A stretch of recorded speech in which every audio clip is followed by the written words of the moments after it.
One. Can I start? Okay, so let's pray and then we start. Our Father in heaven, we thank you that you give us again the time that we can study together these most important things that are needed for us to know, especially as teachers in this world, so that we can help the students and even the adults to understand themselves and know what's right in thinking and what's wrong in thinking. We thank you that you led us so far, and we ask you now to lead us also in this hour. In Jesus' name we pray. Amen. So, we will repeat the things that we learned yesterday, because I'm always repeating, because a teacher needs to repeat. We learn just by repetition, by repetition. So the question is, what is the knowledge you want the children should learn? And I add today the knowledge of themselves. They need to know themselves. They need to know that which is not taught in any other school, that is where love comes from, where their dependency is, and from what power they live. Then the most important thing a child needs to learn as an effect is to control itself. Because you see, the main issue is the loss of control. So we want to get back to regaining self-control, and the Bible says, bringing into captivity every thought to the obedience of Christ. It means, since I am one with Christ, I bring my thoughts under this conduct so that they don't wander and bring me who knows where. You can sit here and you can be in your thoughts where? Anywhere else. So, what is the cause of the loss of self-control? When do we do the exam for the teachers? On which day? So what is the cause of the loss of self-control? An incorrect processing of the information that we encounter.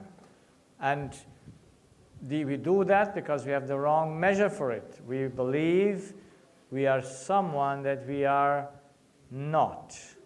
And that makes us a problem. So any information that comes to us, we will not be able to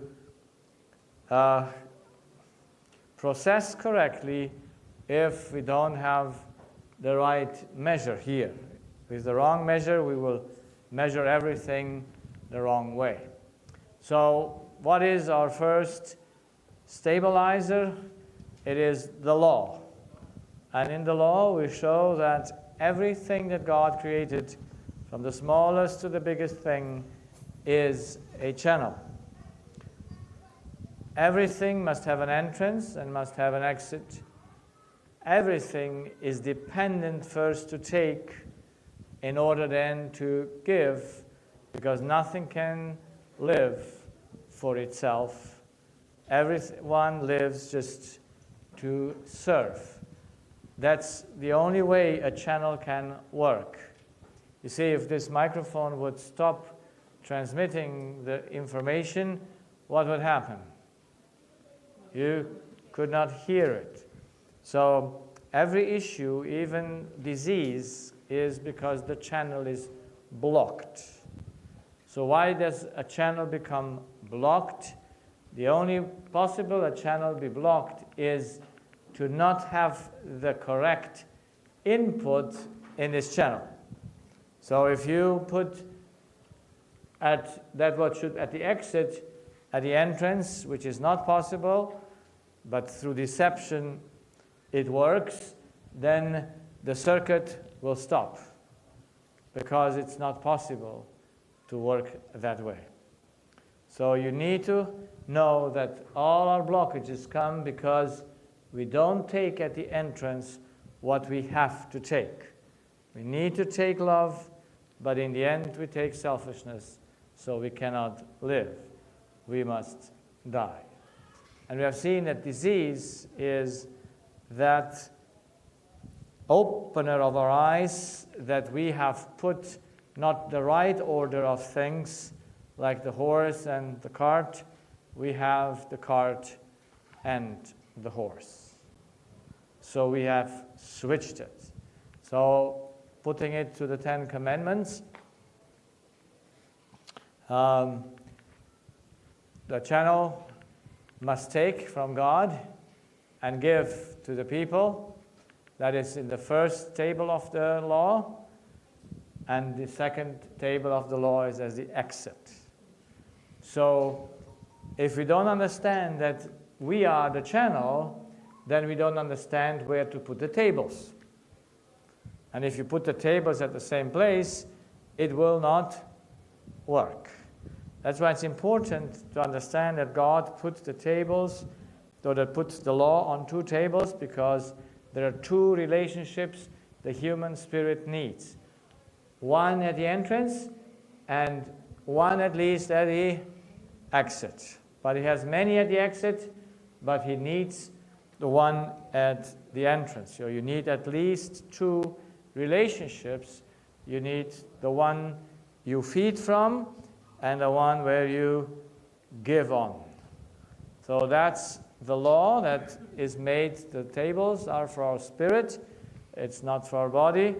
But if our spirit would work correctly, our body would be healthy, because if we would take the love from God, out of us would come the love of God to all around us, no matter how these people are.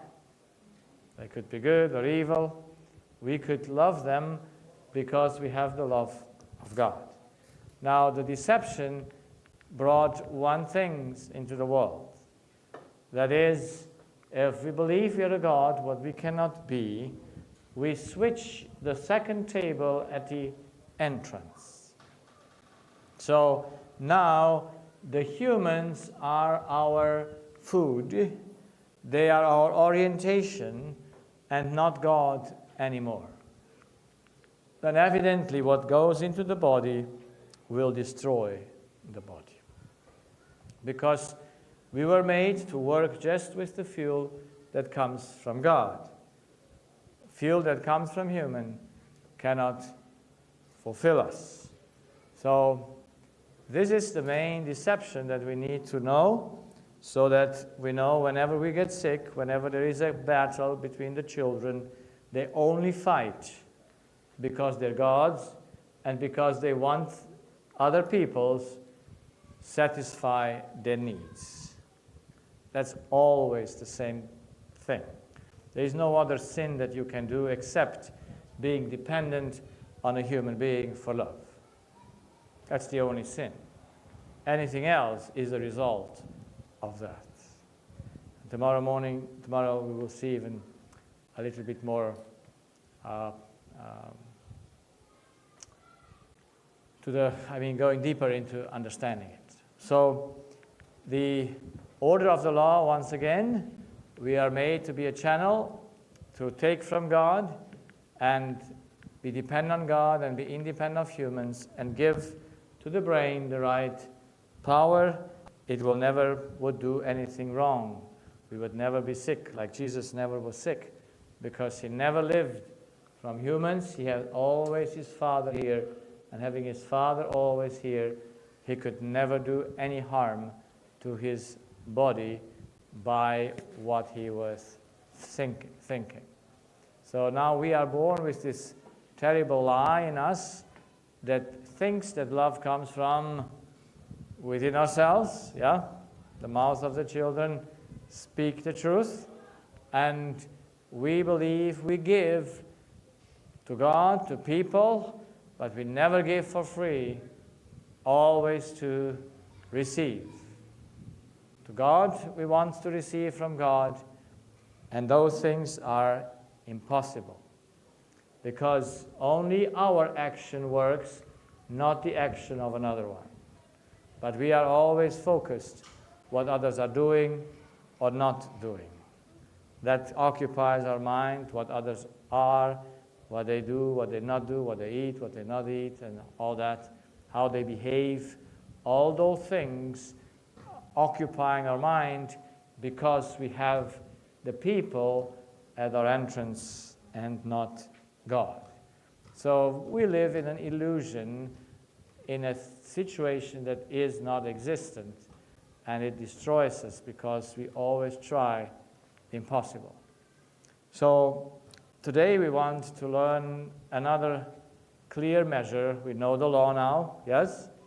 And that's the thing that we need to know, and now we need to know the human being. The human being is also has a clear structure.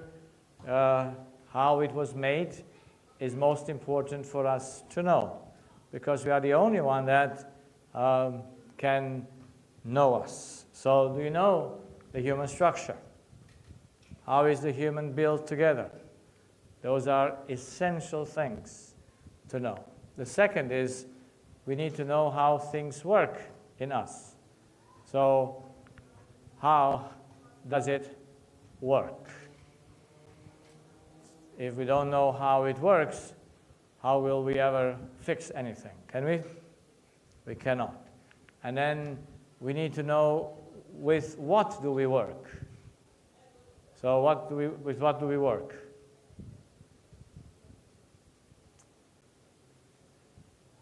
What is the power by which we work? What's the power? How we call that power? Yeah, so it's love and chemistry. We also need to drink sometimes water. Yeah, but we don't live from water. We live from love. Everything that's in our minds is love. So love comes first, chemistry is second. And we know that the only deception is switching the order, putting the second to the first. And this is why in medicine we will never have a right message, we will never have a healthy people, because in medicine you don't have love. There is no love in medicine. And if you have no love, and disease shows the lack of love, then how can you survive? This is why people die more and more, and they die from diseases, because the doctor does not know disease is just the means to show you the hunger of your spirit for love. Can you get that? So whenever we're sick, we know it's the hunger for love. Is that good? It's because we don't know how to satisfy that need. We are hungering for love, and we have no idea how it should be satisfied. So disease is that which should help us to understand if we are connected to God or not. So all these things are unchangeable, and that's why they are science. So if you teach your children the science of the world, that's not science, because it's all relative. But none of these things here can be relative. They're all absolute, and we have to teach the children that which is absolute. So that's the spiritual compass. That's the key for understanding everything. Anything you have and you don't have the key and the compass, then you don't know. So let's start with the structure. The human body is composed on many organs. You might know them. If you would be children, I would ask you, but I suppose you know them. So what do we still miss on this slide? Which organ? Oh, we missed the brain. What is the thing of the brain? How many of these organs are connected to the brain? All of them, yes. All of them are connected to the cortex. And the question is, they all work in a circuit. Yeah? There is one after the other, and there is a big circuit and many circuits in one organ or in one system of organs. And now the question is, who coordinates the function? So that the bone marrow works with the good, makes the good platelets and the good components of the blood. Who works that the lungs should work well? Who coordinates the function? Well, God sustains the function. He has programmed the function. But He is not coordinating it because He gave the coordination to whom? To ourselves. But is it the brain or not the brain? This is so important. We already touched that on yesterday. Who is governing the being? Can the brain be the governor of our body or not? So, the brain is made up of two hemispheres. You know why we have two? Because we have one from the father and one from the mother. And they are separated. They're not connected to each other. Only the nerves, they intervene. I mean, they cross, but they never connect. There are some connections in between, but there is every impulse that goes from one cortex just goes in that one cortex and goes and has that thing. Now we know that the cortexes have the cells, the nervous cells in it, and the whole body is together in the cortex. Half of it, another half, because we are 50% from mother and 50% from father. Yeah? And so then the nerves go into the limbic system where there is chemistry released on the electrical input that comes to the chemistry, and then they go through the nerves. The nerves work with electrical current. Yeah? So and now the question is, where do the thoughts come from? From the right cortex, from the left cortex, from the limbic system, or outside of them?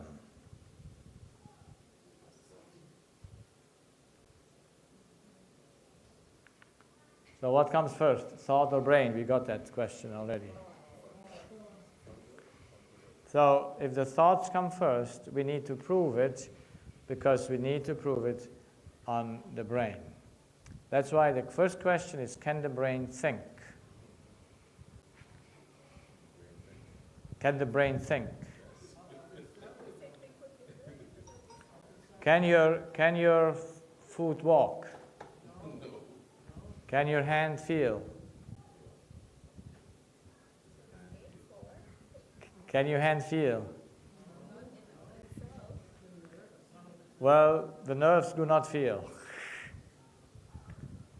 So they are just instruments for feeling and for walking and for doing something. So the brain cannot think. Why can the brain not think? We are all teaching. I hope you don't teach this in your school anymore. The brain is just an organ like the liver or like the stomach. Yeah? It has no morality. It has no frontal lobe where there is moral things in it, because if the brain has morality, then this camera has also morality. Yeah?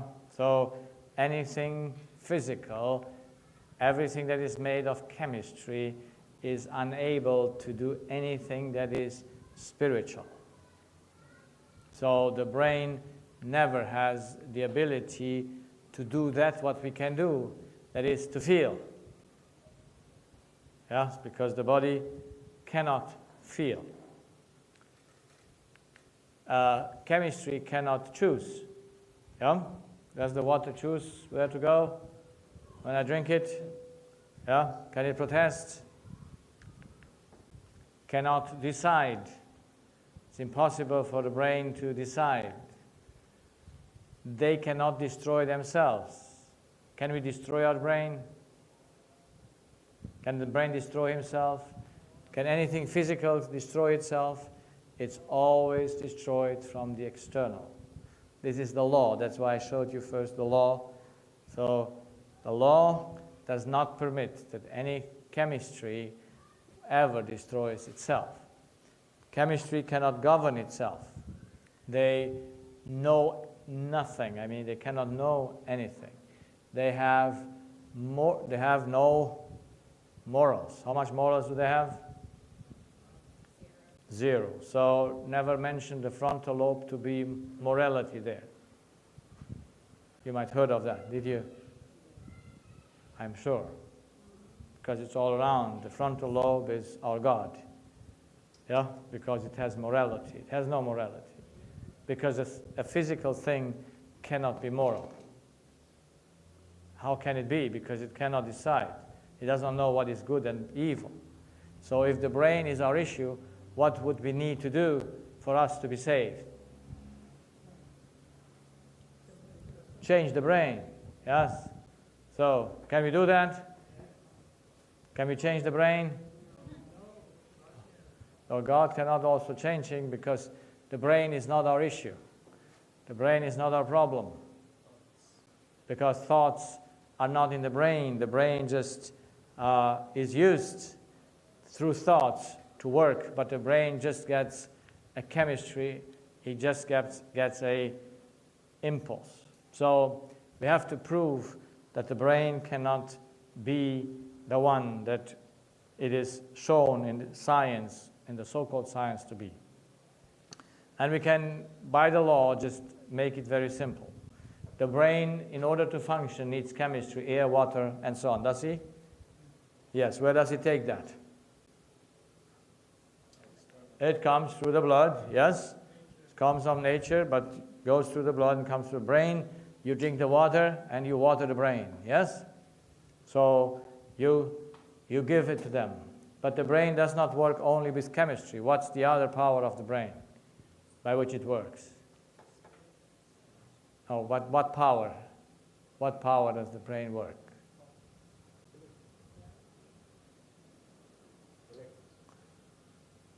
It is electrical impulses. Yes? It's electricity and chemistry. Yeah? And the question is, who makes the electrical impulse? Can the brain make it to itself? So can the brain give the command to my finger to do it? No, because it cannot produce its electrical impulse. Someone else needs to do it. I have to push here in order that something should change. Yes? So I have to push, and so you see the light. If I don't push, no light. The brain cannot produce its own fuel. Do you have a car that produces its own fuel? If you have it, it's a God.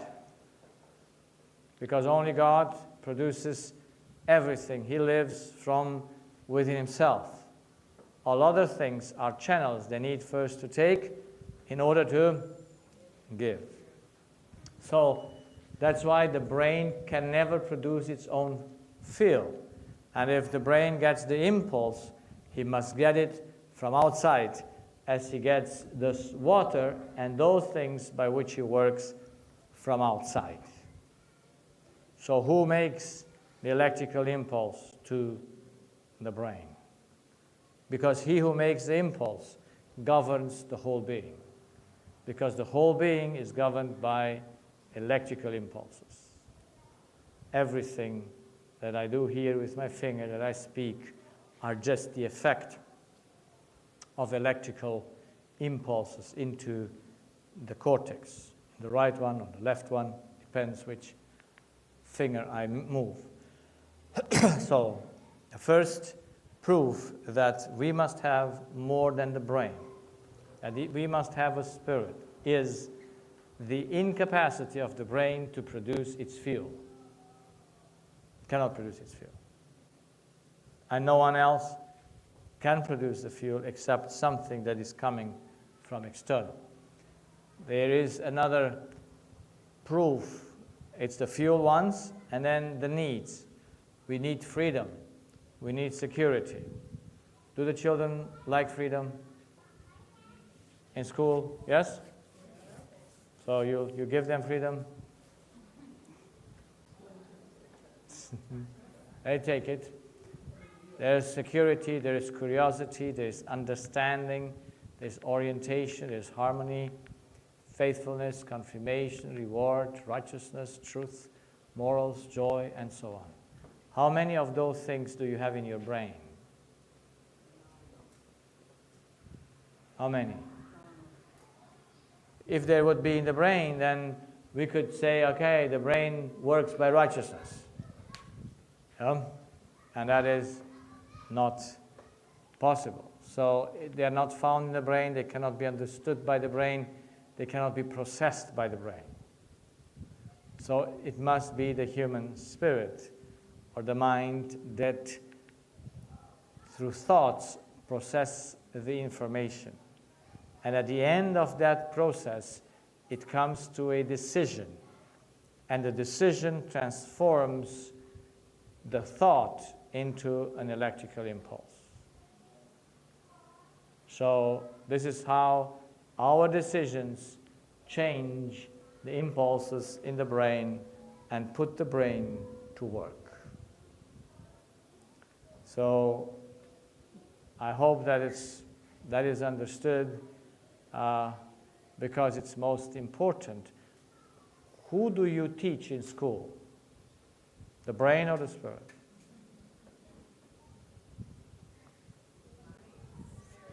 Yeah, you can only teach the brain. You can never teach a spirit. You can only teach a spirit, never a brain, because the brain is like it's like a board.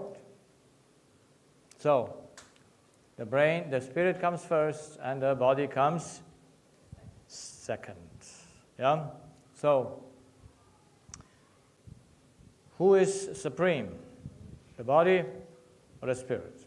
Now we will see they work in a circuit, because that's how they have to work. But where is the circuit starting? In the brain or in the spirit? It must be in the spirit. So the spirit cannot be controlled from outside. That is most important to understand. We will talk about that tomorrow more specific. So you are always doing it by yourself from within. A brain, a chemical element, is directed only from the outside. You can smash a brain, but you cannot smash a spirit. You can destroy a chemistry, but you can never destroy the spirit in the way that you can force him to act according how you want it to be. You know that as teachers, would you like to have little robots in your school? Yes or no? Oh, I hope sometimes you would like. They just should obey your word immediately. Would it not be nice? You say, be quiet, and then the children would what be? Pay attention, and they would pay attention. Would it be good? Sometimes, yes. But they prove to you that it's not possible to make them to pay attention if they don't want to pay attention. Yeah? They just do what they want. So they govern themselves from the inside. The spirit governs itself from the inside. The body can never govern itself. There's no self-governing in a chemical being. It's always active. It's never passive. A spirit never sleeps, always there. You start thinking from the beginning till the end. From the moment of conception, the spirit starts thinking, and he stops thinking when they separate and we die. So the body cannot oppose the order of the spirit. If someone wants to jump over a bridge, can the brain say, no, please don't jump? He passes on the command to the feet, and the feet are going to jump according to how the Spirit gave the command. So this is why it's so important. Everything starts from our thought process, goes into the body, and from the body it comes back again to our spirit or our hearts. So they can only function together. They cannot be separated. So that's what it means to be the soul. So but one comes first, and the second is second. And we cannot switch the order. I hope that you don't forget that. Now, we found out that there must be a human spirit that governs the brain, and by its governing, everything goes well. So, let's give an example. Each part of the body serves the overall well-being of the being under the guidance of the Spirit. So the Spirit guides everything in your body. So let's give a few examples. You all know who is this? What's that? So it's the digestive system, and it starts with the mouth. What do we put in here? We put in food. You see steaks and ham. Okay? So, you put here food. Is it enough that to put food in or not?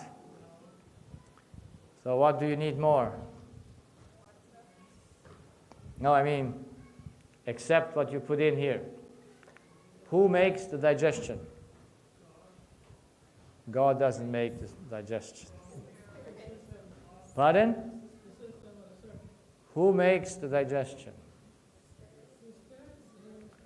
So, your digestion is not made by what you eat, because that is digested. And what is digested cannot make the digestion. You always need two elements. So who makes the digestion? It's the way you think. So if you have a stress situation, how is your digestion working? See, I have people, they have to drink a coffee in the morning to turn on their digestion, or at least the moving of the bowels. Yeah? So it's so important.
he goes to work and comes home and enjoys his time on the computer.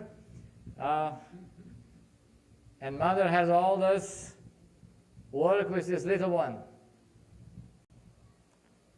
A mother should never be overwhelmed with the raising of her children, because it's a joy, is it not? Not always. Yeah? Because of what not always? Because there comes a conflict between your interest and the child's interest. And you want a time of peace, and then some mothers say, okay, now you, father, this day is your day, the child, and I go off with my friends. Yeah? So would you call that love towards the child? Imagine that you are the child and your mom just says, I have enough of you today, I give you to your father, and so I now go because I need some good time. Because you don't give me that good time. Pardon? Yeah, she has. Well, then take your child with you. Yeah? And share love. I tell you, there is no, I don't think, on this earth, in this sinful nature that we are, in this deception that we are, that a mother is not in a fight with her child. They are not friends, they're enemies. You steal my time, yeah? And then you're jealous on your husband because he's doing fine with his friends and you are not doing fine because you're home. And everything, your child needs to perceive that, and it has to put it where? Somewhere in his body. And in this case, the child gets constipation. So how can we fix the problem? The mother needs to, what? Change and see everything she does to the child is a, what? Privilege. There are some girls here, they want something.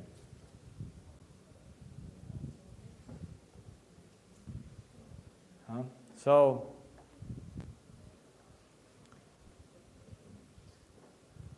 I knew it was your daughter, yes? Is it your daughter or not? Yes, it looks like you. She looks like you. And they always use the best moment to get what they want. You know? It's amazing, isn't it?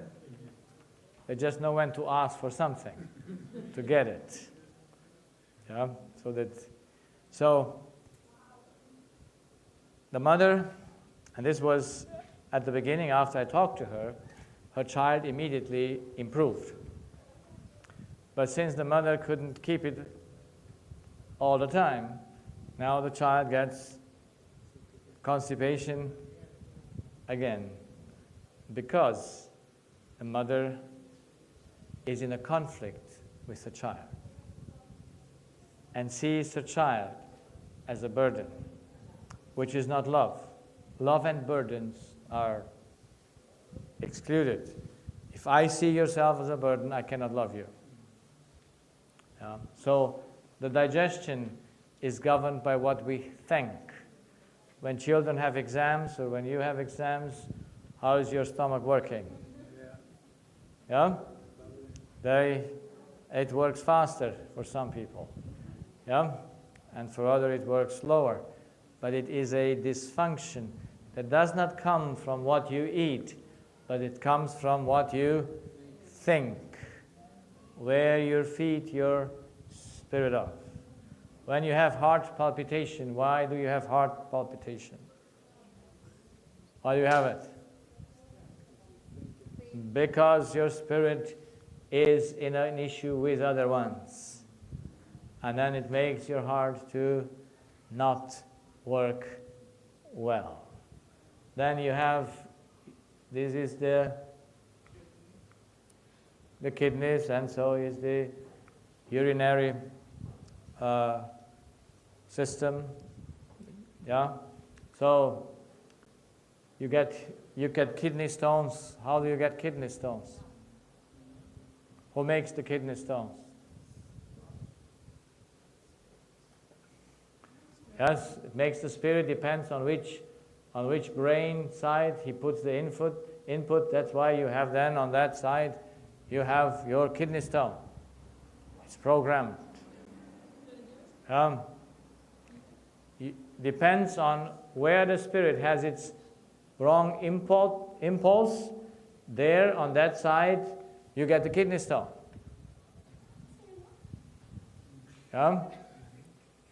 So you laugh, but you get gallbladder stones because of what? You think the gallbladder makes stones by itself? It only makes stones by the command of the Spirit. Yes. Because only that can make the stone. Can never be done by water or by food or by anything else. No, of course not. Because the fatty food is digested. It cannot produce stones. How should it do it? The food never gets into your gallbladder. Food just gets in the stomach and then goes in the blood. What goes into the blood? But it never gets to make your gallstones. Those appear especially when you lost your mom. You're right-handed, you have an issue with your mom, you get gallbladder stones. Because you live from your mother as a source of love. This is where the problem arises in medicine, because we don't know that we live by love. And love determines every action. I have many patients with UTI infections. Why do they have it? Why does it come? It's not the bacteria. Yeah, we find also bacteria. You always find it as being a relationship issue that comes from here. Yes, and I know this from my own experience with my wife. My wife got many UTI infections because she was not happy with me all the time. So,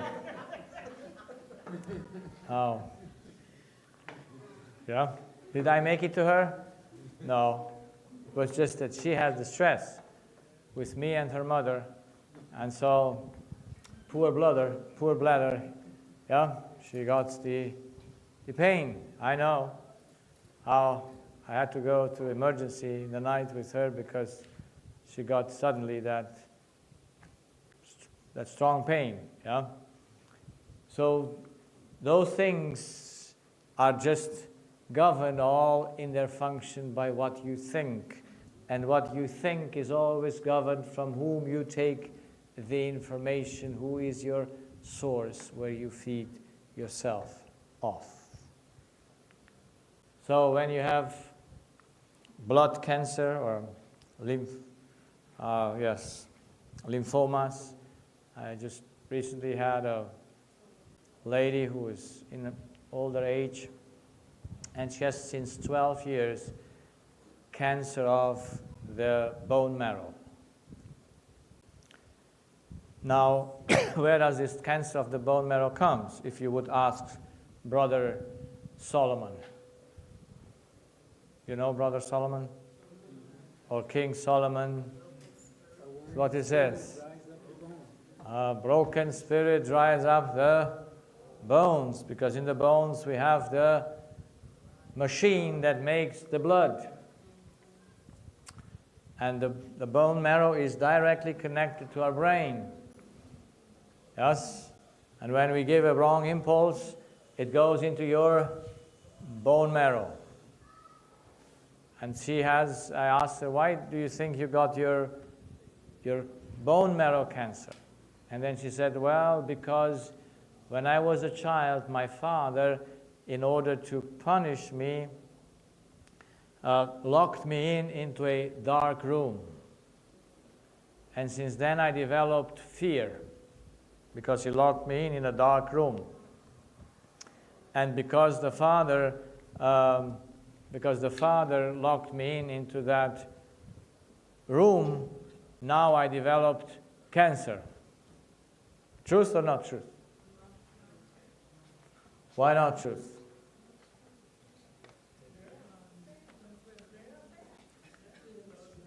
It's true or not true?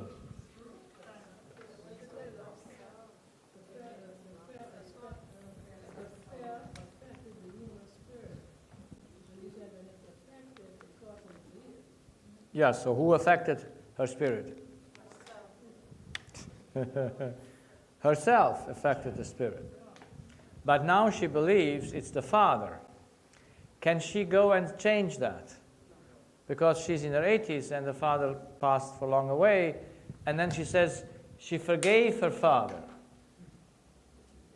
Did she or did she not? No, because you can never forgive your fathers because your fathers are not subject to your forgiveness.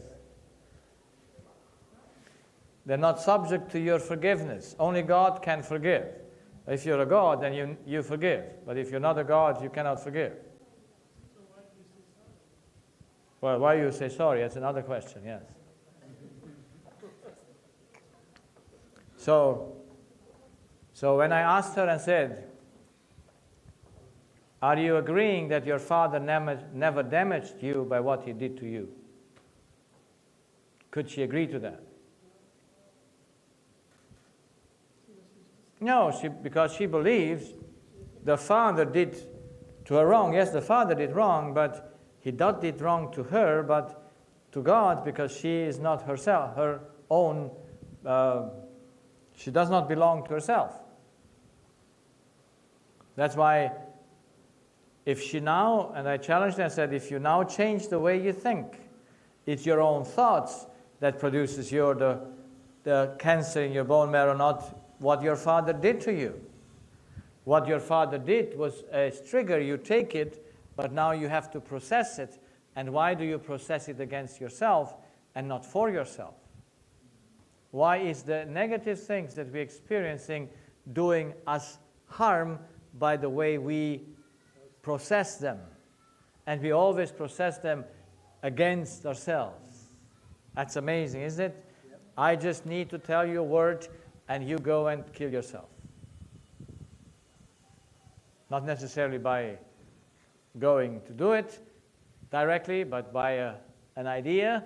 Oh, why does he not like me? Why did he tell me that? Why did he, all those things. And you are just a prisoner. And you are not free anymore to not destroy yourself. So those are the bone marrow issues. When you have a liver issue, when you got cirrhosis, is it from the alcohol?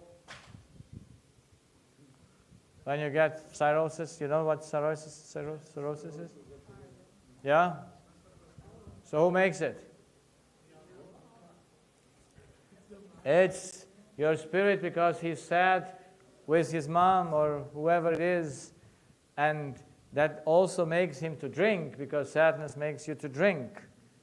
But the drink is not the cause of the cirrhosis, because you have people that never drank alcohol and still have a liver with cirrhosis and all those kind of things. So if you have issues with your eyesight, it's not the eye, it is because of your spirit who is not in a good mood towards your other people. So how much does our relationship with others affect our body? Everything. Everything. Do we teach this? Yes. Well, you cannot hide away. Yeah?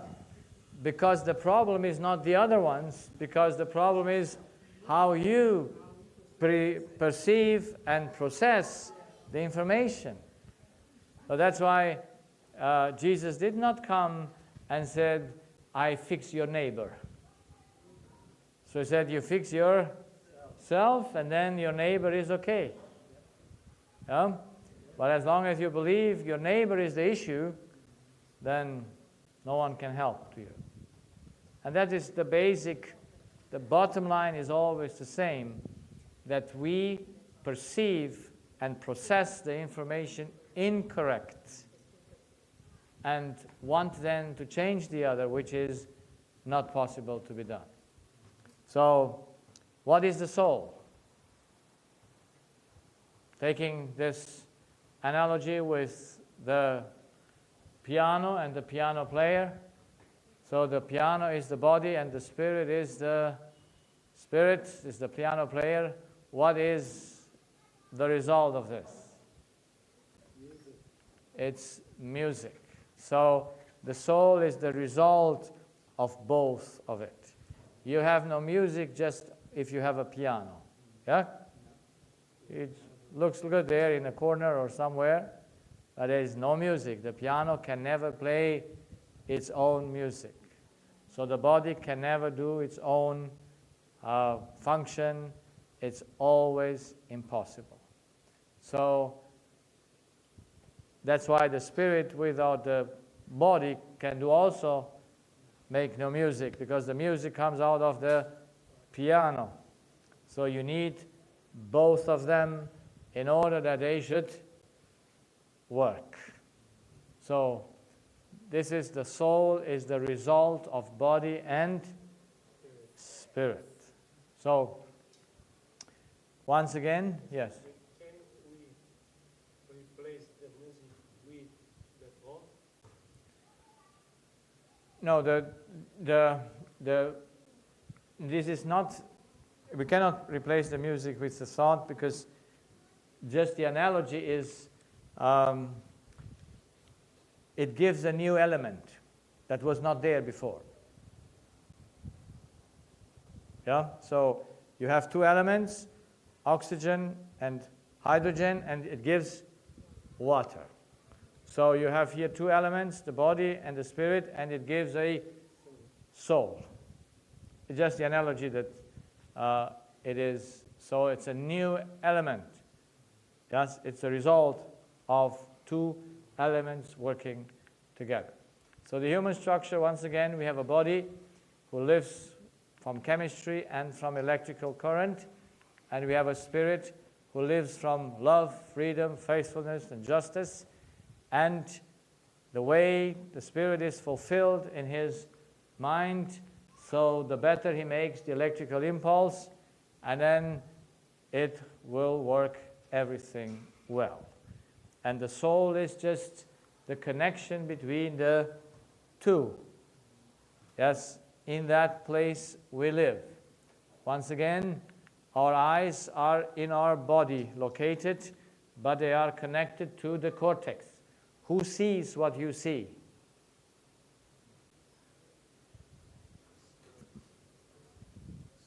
The spirit can only see. The body cannot see. Why can the body not see? It's an element, but he who sees must take a decision if he sees on or not sees. I mean, if he still looks there or if he looks to another place. So only he who can take decisions can see. Something that cannot take decisions must not be able to see, because cannot take a decision. Yeah? So we need to know the eyes is in the body. They bring to the cortex that electrical wave, but the spirit depicts it and says, this is what I see. The hearing is the same. Who hears what you hear? It's your spirit. But without your ear, you cannot hear. So if the ear is deaf, so the electrical wave doesn't get to the cortex, and then the spirit doesn't hear anymore. So it's always a combination. When you feel something, it's from your body. Your hands have the ability to be used to feel, but they cannot feel. Only the spirit feels what you put your hand on. Yeah, you have the eye closed, and then you say, this is this, and this is this. So who smells? Only the spirit smells, because he says, oh, this doesn't smell good. I have to change something because it smells bad. Or it tastes. So we have 5 senses, and all those are just spiritual senses in combination with the body. And the spirit needs to understand what the body tells him so that he can handle on it. Now I explained to you the first case, how I saw that we as humans destroy ourselves through our thinking. This is a case that came to my practice sometimes sometime at the beginning when I was searching to find out why we get sick. And since it's a very simple case, I could understand the message, and since then I see it in every case, because every case is the same case. Yeah? One more,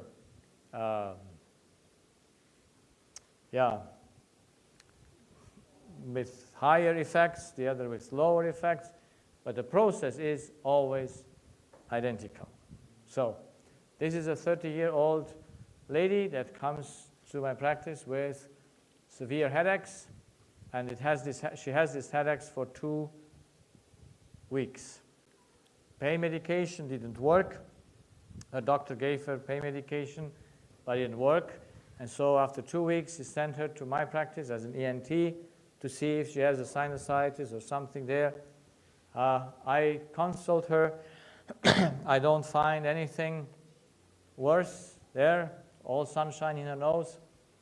But since she is 30 years old and makes such a painful face, I say maybe she has a brain tumor or something there. So I sent her to go to the CT scan of the head, and she makes a scan of her head, and she comes back the same day with these pictures, and on the pictures I see nothing. There is no brain tumor, there is no bleeding, there is no sinusitis, there's nothing that could indicate that she has headaches. Does she have headaches, or has no headache? Well, she has headaches because no one comes to you and says, you have my headache, I have none. So it is there. And now I need to find out who makes the headache.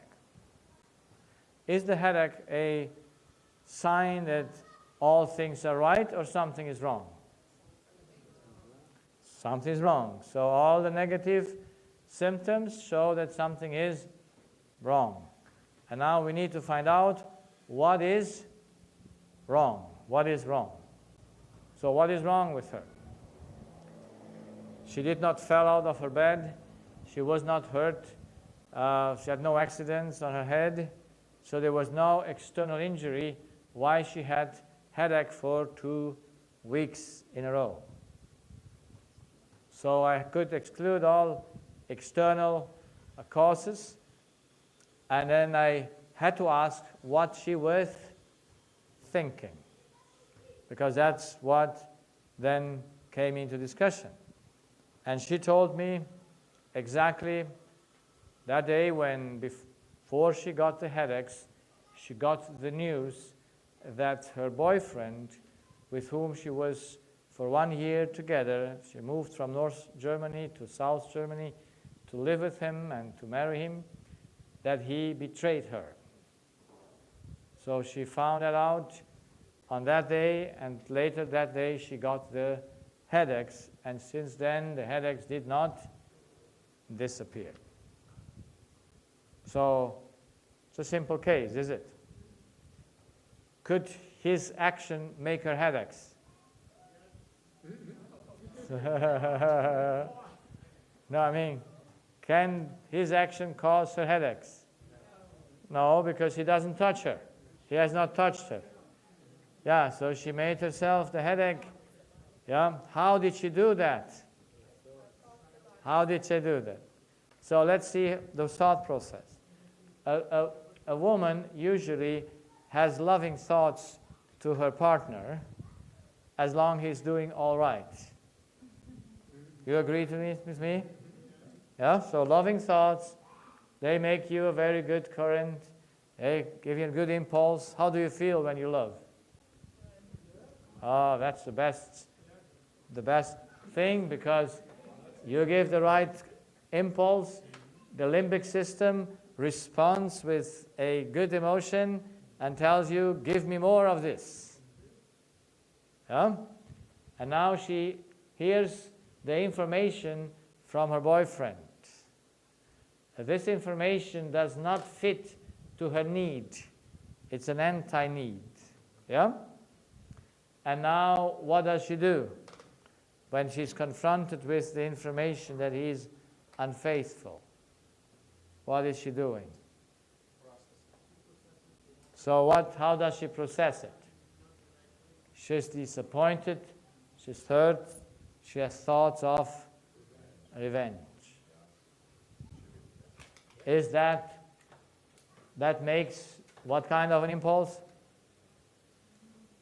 That's the wrong impulse, and that makes the headache.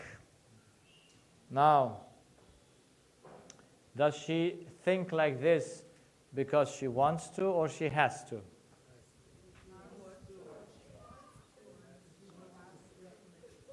Has or wants?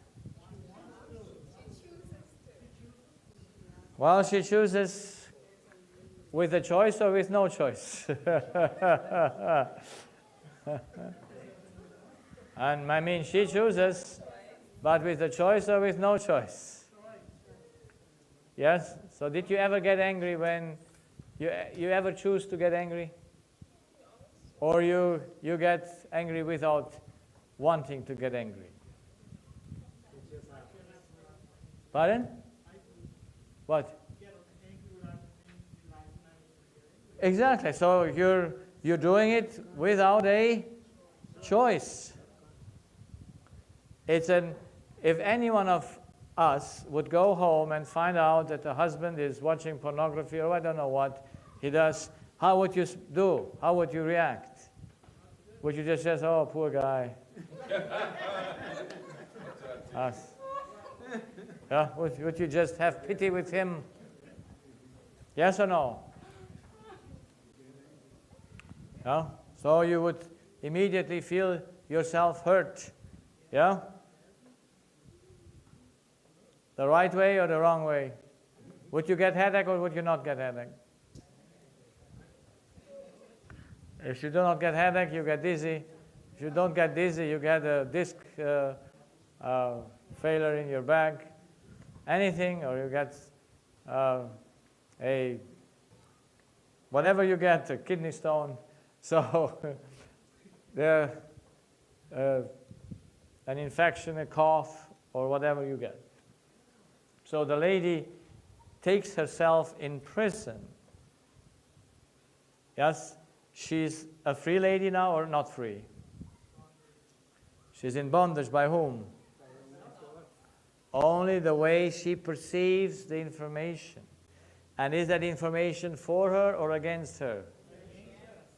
Against her. Now how can we help her? Because she wants to keep the guy, but only if he is going to be faithful. And so, but however, if she lets him go or not, she will have now headaches, and in 5 years she has breast cancer, and in another few years she passes away because of the way she thinks what he has done. So it is serious business. It's not something that we can play with.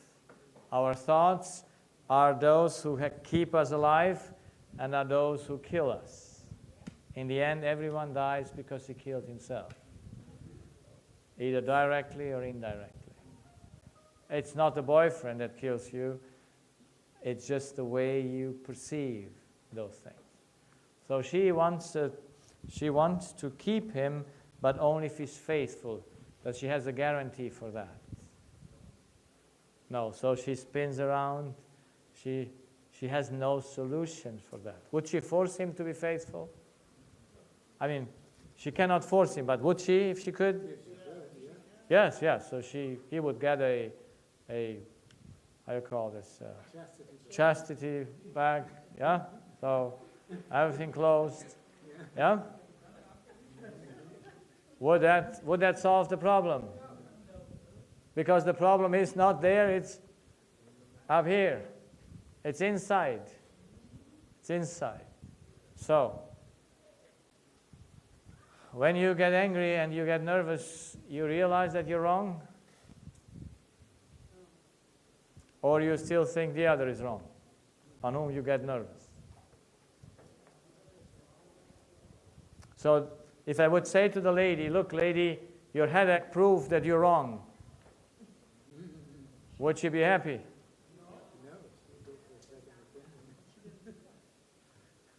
Yes? But so do I have a good job?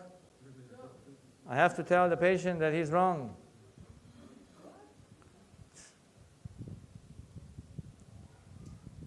Because who makes the headache? Can he make the headache if she's not wrong? It's impossible. So the question is, did he hurt her or not? Did he or did he not?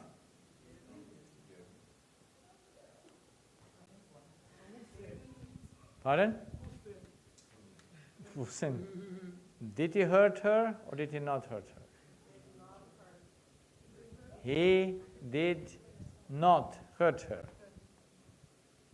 Because she hurt herself. Hard to understand, is it? Yeah, so she sins. What he does is he doesn't get headaches at least. He won't get headache. It is her sin that makes her headache, not his sin that makes her headache. Do we understand that? Well, he sinned, but he did not sin against her, but since she believes she's a god, he had sinned against her. And now he has to pay back. Can he pay back? He cannot pay back. Who will die? She will die. Because the way she perceives the things is incorrect. So in other words, when anything like happens to us, that's moment, throw it away and just walk on. Yes. I mean, be happy, no matter what happens. But if you can, if you cannot, you're a prisoner. Yeah, so that's why we need to know how it works. Yeah? So the human, she has a self-deception. We all have a self-deception. We all react the same in the same situations. You know that? We all have the same issue, and if we don't understand that, no one can help us. This opened up my eyes. The pattern is always identical. Someone that is your love source. The boyfriend is her love source. She lives from him. She has the boyfriend instead of God. Is God ever unfaithful? No. So if you would take from God, would you ever have a problem with faithfulness? Is God ever unrighteous? Is he always just? If you take from God justice, how much would it impact your life? Would it do you anything wrong?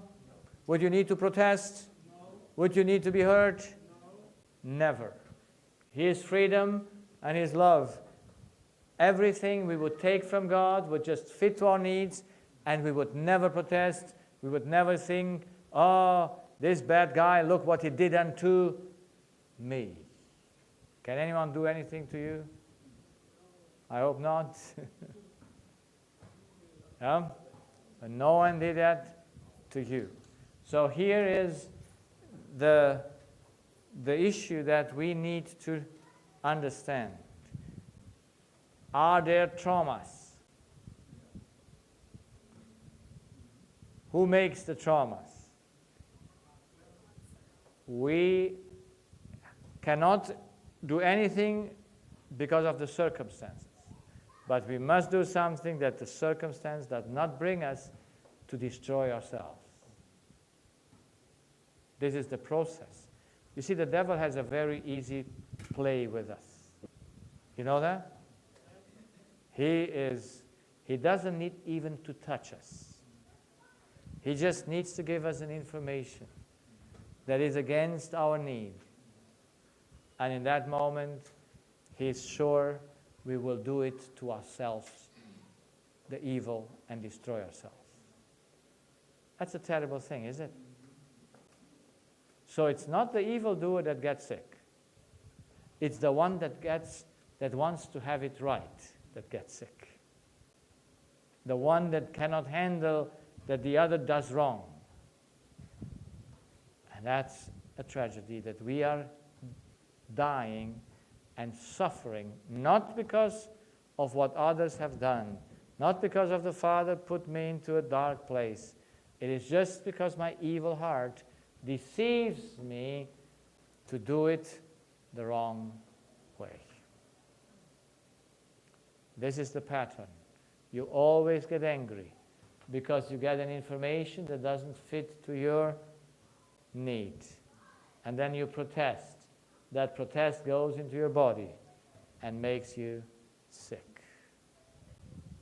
So, are you happy with it?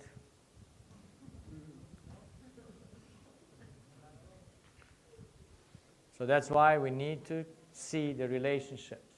What is the purpose of the relationship? Why would you have a spouse? In order to get rid of your love or to be loved? Why do you need a relationship? To get rid of your love or to be loved?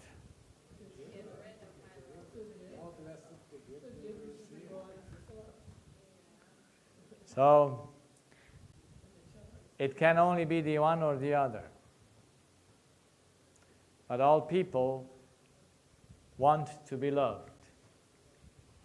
That's their destiny. I am so amazed how clear that is, seeing that every day. Everyone wants to be loved. And they believe by being loved, it's the real thing. But you don't see that only because someone loves you, it's your response with love that makes you happy. You know? So why would you not have a response to all kinds of people that don't love you and you love them? How would you feel? Always good. Always good. So, all the error in our hearts, the deception that we believe we're God's, makes us dependent for love from the acts and existence of others. There are two roots why people get sick, why they get in problems. It is because they have been victims of what others have done, or they have been victims because someone passes away. Their mother, their father, their child, whatever happens, they don't see that that's not possible. Do you lose anything personal when your mother dies? We spoke about this yesterday, so you learned the lesson, yeah? So when your mother dies, how will you react? Weeping or not weeping? Why weeping? For joy or for happiness? You don't need to miss her if she's not at your entrance. You only miss her because she's at your entrance. She has the place of God. That's the deception. That's why Jesus says you need to, what do with your mom? To hate her.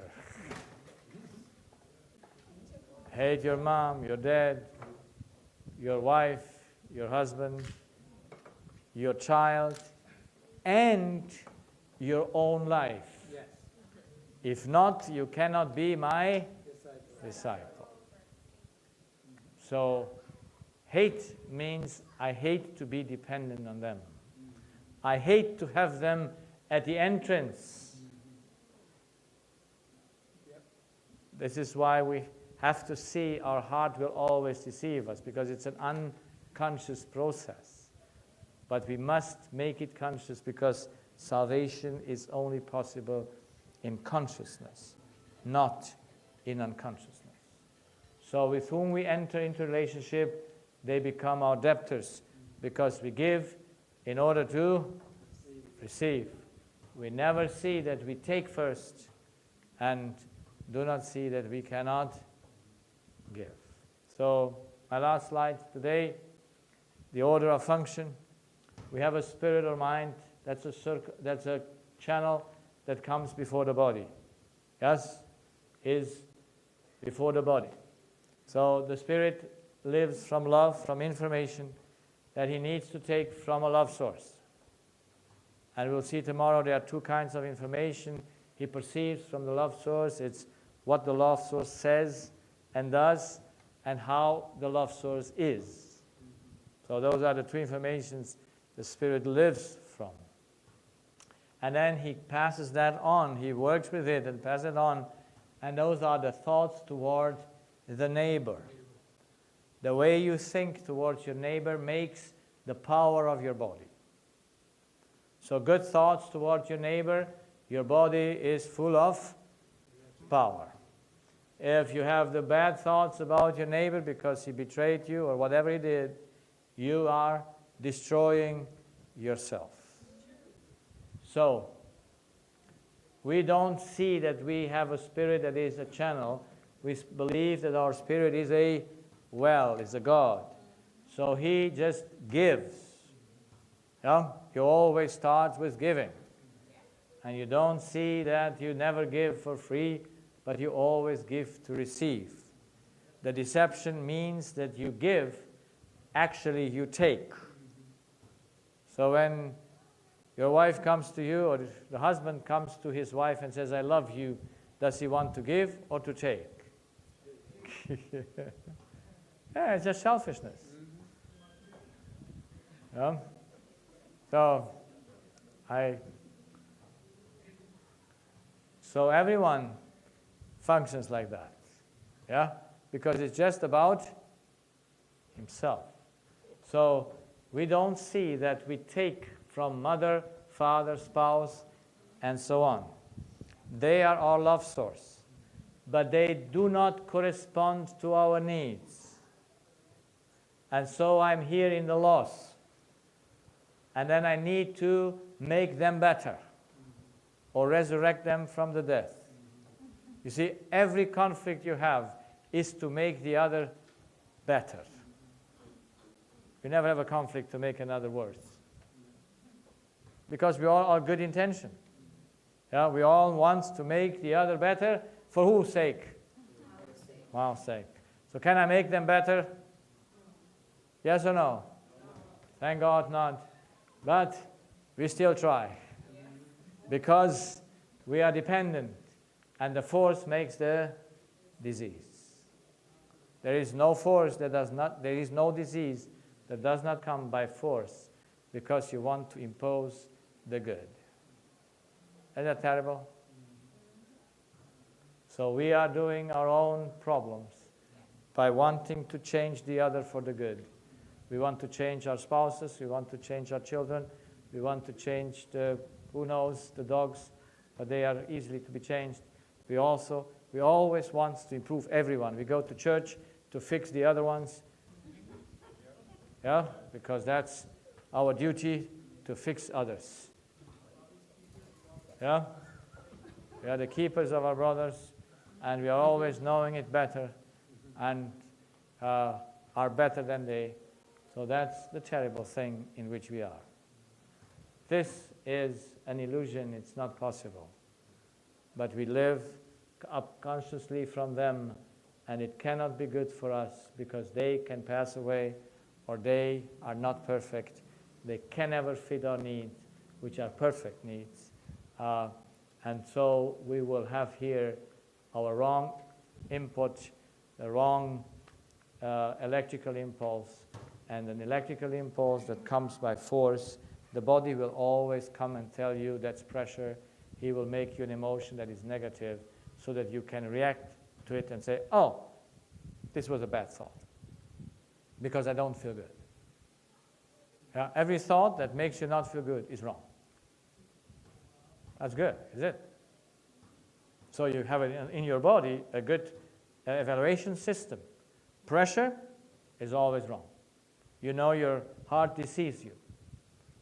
Angriness, impatience, always prove.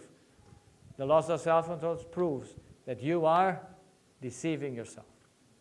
Yes, it's unconscious and unwilling, but salvation makes it possible to be changing that.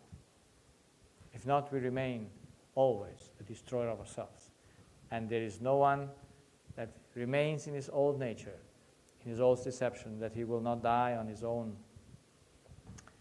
thoughts, on his own way to destroy himself. Any questions? Yes. You said that we cannot forgive, only God could do that. Yes. I'd just like for you to clarify that for us, because I heard the oohs and the ahs, but I think it's best that you clarify that. Yeah, so does the Bible teach that only God can forgive? Yes or no? Yes, because who made the law? God made the law, and only He can deal with the transgression of the law. Now, because we believe we're gods, we believe we have to forgive. And Peter comes to Jesus and asks, how often should I forgive my neighbor? And what did Jesus say? What does that mean for you?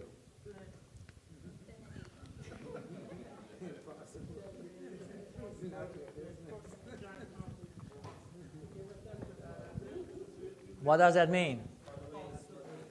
It means that there is no one that can hurt you because, 70 times is 490, so that's, you need to understand that if someone does not hurt you, do you need to forgive him? That's why Jesus did not say, when he was put on the cross, did he say, I forgive you? He said, Father, forgive them, because they do it to whom? To you. And he did not revenge himself. He let the Father do it, because he knew that everything they did to him, they did to his Father. That's why, as a human, Jesus did never need to forgive. Exactly. So that's why we ask forgiveness for them. We need to know the idea of forgiveness, you hurt me and I forgive you graciously, is not functioning for our health. I have seen people that have done so many forgiveness seminars and they are so sick, so depressed, because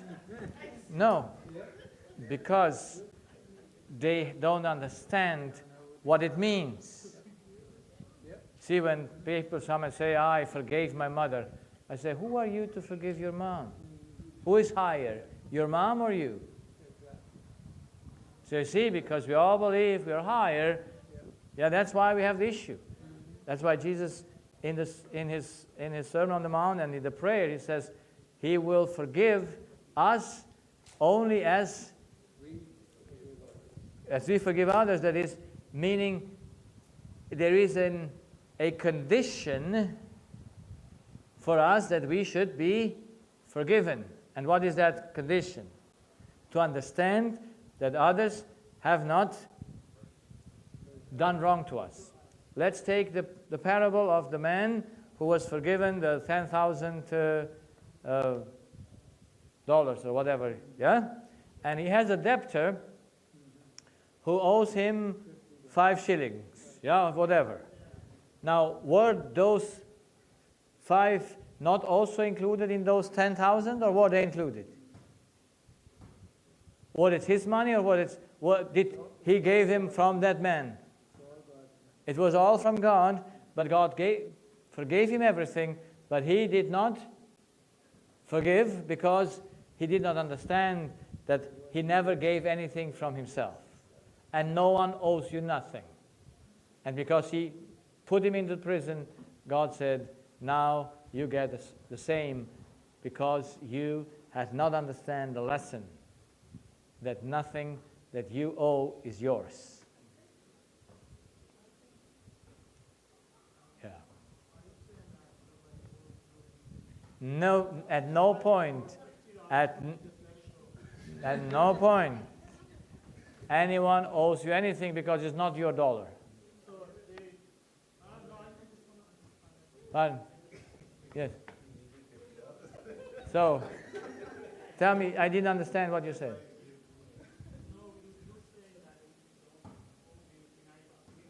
Yes, we're just administrators.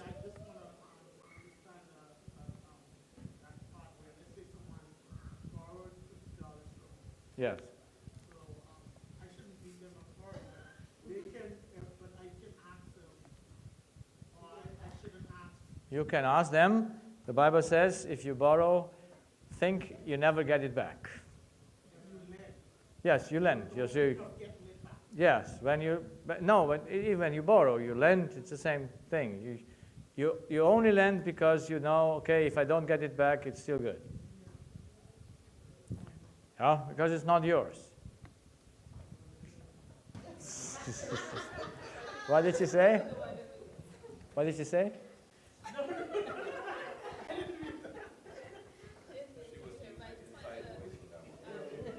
Clarify something. I just wanted to see if I understand what you said correctly about forgiveness. So in essence, are you saying that if someone does something that is hurtful, and we perceive it as hurtful, something that It might be hurtful, yes. right?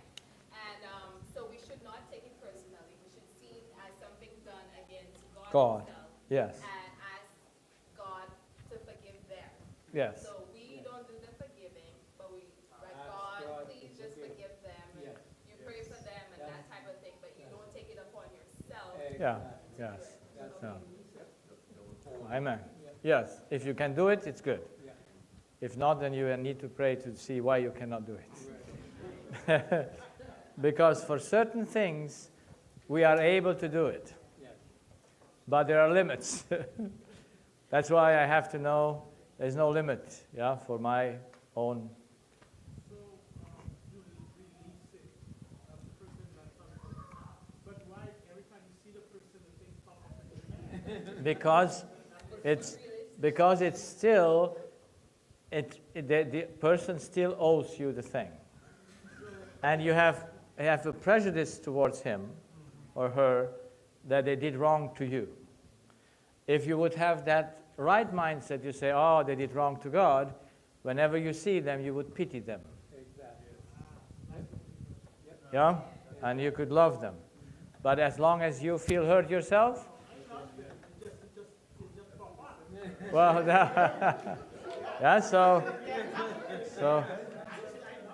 yeah, so that popping up shows you that they still owe something.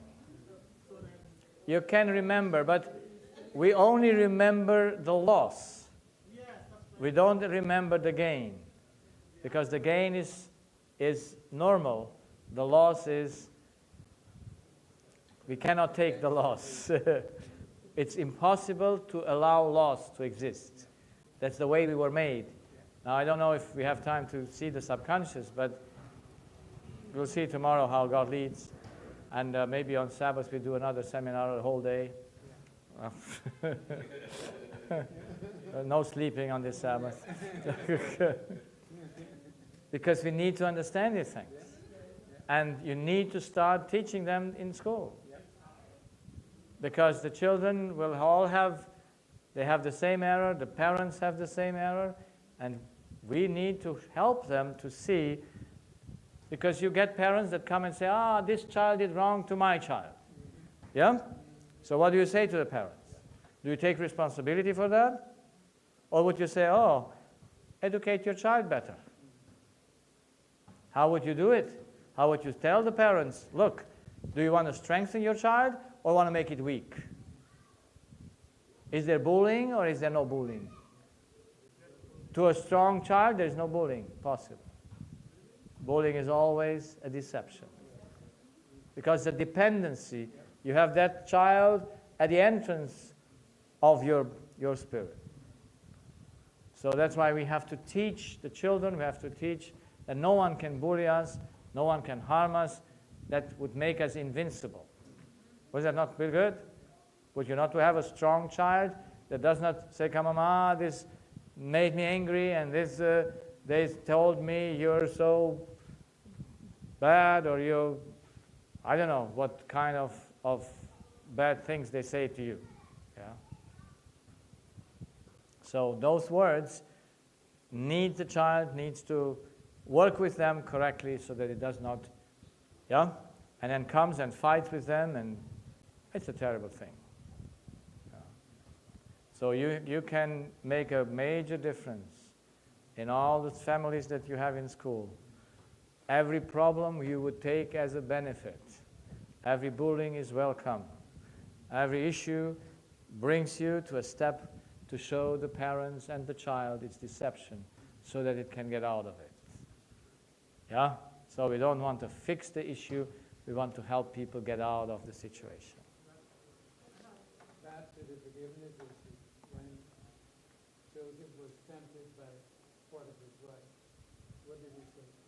How can I do this wrong against God. not Potiphar's wife, not Potiphar, Yeah. but against God. What do you want to say? I was just wanted to agree with you with that. I have two of my students who came on it. That boy told me I was done. Exactly. And I said, are you done? No. I said, okay. Yeah. Not No. done. No. So they agree that they're not done. So Yeah. bring it to yourself that, hey, I'm done. Are you done? But they have to believe it. We will see tomorrow. The subconscious takes it over. They have to believe it, and because they are dependent on what the others say or not say. So we need to understand this terrible unconscious process of our hearts, which we have no control, but we need to get in control. So, shall we pray? Yes. Some people see I want to go. Our Father in heaven, we thank you for this time that you gave us to talk, and we thank you also that you teach us the things that matter in life. We ask you, Lord, to